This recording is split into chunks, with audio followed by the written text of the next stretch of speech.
How's it going, everyone? The big news of this week in science, mathematics is, of course, the Artemis 2 mission and the lunar flyby. So I'll answer some common questions people have about this mission. The questions are, first of all, why not land on the moon right away if we already have the technology to do so?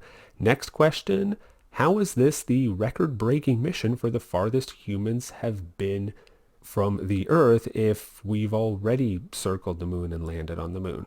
Next question, why not return to the moon for over 50 years? Why such a long gap? And related to that, the final question, why return to the moon now if there was some reason not to go for 50 years? So let's get into it. First question, why not land on the moon right away? Well, the obvious answer is before landing, for safety reasons, you want to test out the gear first. First, make sure you can circle around, take photographs, assess how a landing would happen, return, assess the data, and land on a following mission. Now, some point out if we've already landed on the moon, why do we need to circle around the moon and do all these safety assessments again? And isn't the technology more advanced this time around anyways? Well, yes, the technology is more advanced, but it's also different technology, and so it does need to be tested like before, even though it's more advanced. On top of that, the expertise that existed 50 years ago do not exist to the same extent today. So all of that testing has to be gone through again.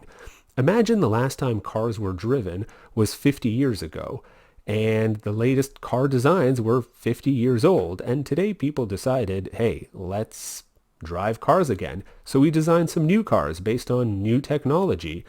Well, we would still need to test them because that technology would be very different from 50 years ago, and all the car design and driving expertise that existed 50 years ago would not exist so much today, so certainly there would be a need for testing. On top of that, things on the moon might have changed, and safety standards have changed, so all this testing needs to be done again.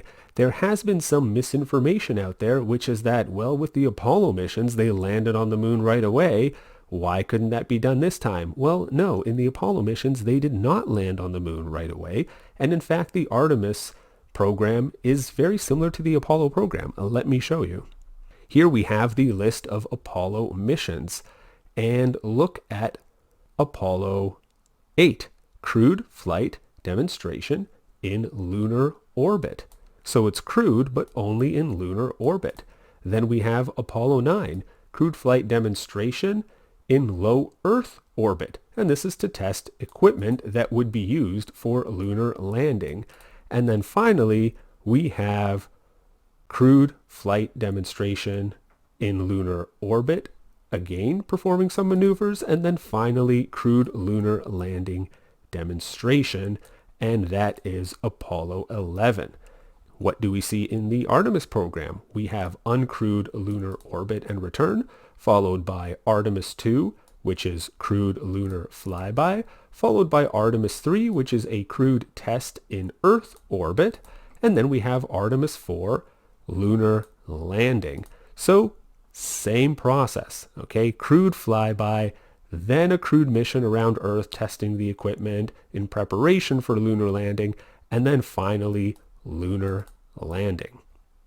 Next question, how is this the record-setting mission of humans being farthest from Earth and not Apollo? Well, the Apollo missions did set the record for the farthest humans have been from Earth, and the Artemis 2 mission went even further.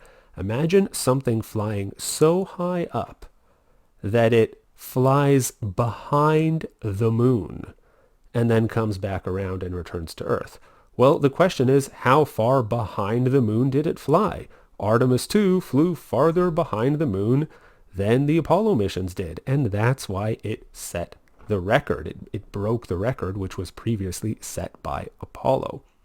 Next question, why not return to the moon for over 50 years? Why such a long gap?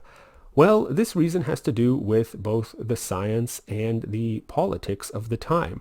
The first lunar landings were during the space race between the United States and the Soviet Union. Part of that space race was to develop military technology, like spy satellites and ballistic missiles. And part of the space race was just to show which political system works better. After the Americans landed on the moon, they decided that the space race has been won because the Soviet Union was not able or was not interested in sending people to the moon.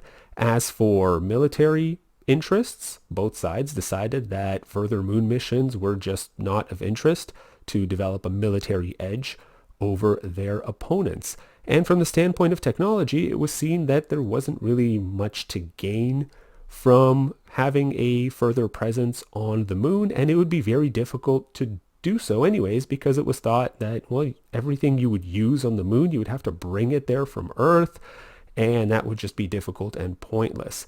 So the Americans landed people on the moon, put a check mark there, we won the space race, and then started focusing on other things like space stations, and the Soviet Union was focusing on space stations as well.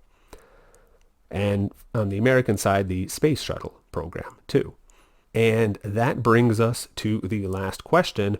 Well, why return to the moon if there was no reason to do so for about 50 years?